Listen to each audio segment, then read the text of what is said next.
helping moms like you have a more comfortable pregnancy, have the tools they need to have a calm, enjoyable, and stress-free birth, no matter if you have it naturally or not, how you can reduce your risks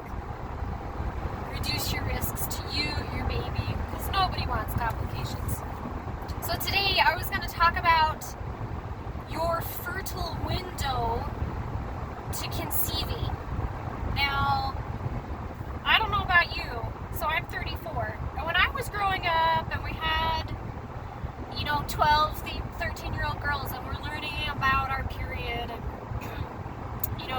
the S word, sex, and having babies and learning how our bodies work and stuff, I remember being taught that the window of your chances of getting pregnant was maybe like 3 days before you ovulate and to like 2 days after you ovulate. So like a 5-6 day window around when you ovulate. So 2 weeks before your period, 14 days before you have your period is when you ovulate. Your ovary lets go of an egg and it gets shot into your fallopian tube, and it takes a couple of weeks to travel down your fallopian tube to your uterus, and if it's not fertilized within like that first week or so, you don't get pregnant, right? You have your period, you're not pregnant.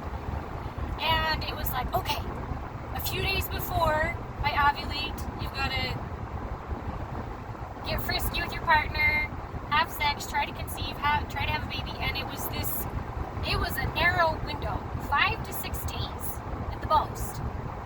Well, things have changed a little bit that I want you to be aware of, because that window is actually a lot larger than previously thought. If you download a pregnancy or like a period tracker app or an ovulation tracker app so that you can see your windows of when your period's coming, when you're ovulating, when you're most likely to get pregnant, you can see in there how things have changed. The window of conception is not 5 or 6 days anymore. It is closer to 10 days, upwards of 7 days, 10 to 11 days, closer to 7 days before you ovulate, of course the day you ovulate, and then 3 to 4 days after you ovulate. It's a big window. It's a big window. And because a man's sperm can actually live longer inside of you than previously thought. And it takes time for them to travel up and find an egg, obviously too.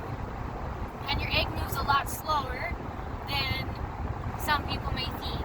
But when you are trying to plan, if you're planning on conceiving and you're looking at your calendar and you want to give yourself the best odds, I would remember that window's a lot bigger. And then if you're also on the flip side trying to avoid getting pregnant and you don't rely on birth control or things like that and you just track your cycle, keep this in mind. Oh man. So when I was, before we had, my ex-husband and I, before we had our third baby, we tried for like 2-3 months to have our first baby. The second baby we tried for like a month and a half, 2 months, got pregnant easily. But our third baby, we weren't even trying. I wasn't on birth control. We weren't using any backup, anything like that. I was just tracking my cycle. And I knew like, okay, this 5-6 day window, we shouldn't, we should avoid sex during this window. And turns out, around Christmas time actually, and New Year's time, I realized, oh my heck, I haven't had my period. And because I was all distracted with the holidays,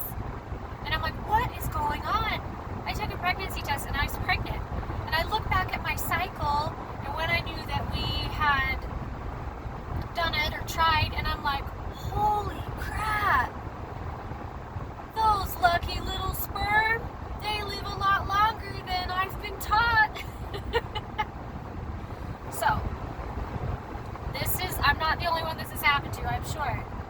But when you are tracking your cycle, keep this in mind.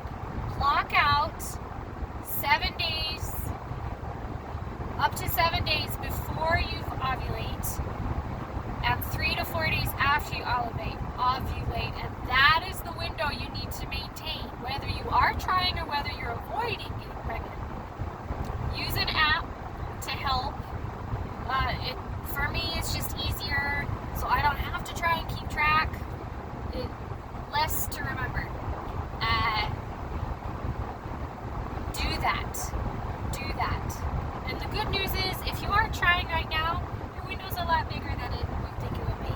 So, once you are pregnant, if you would like to know how to defeat the 3 enemies of your birth with simple, easy methods that I've done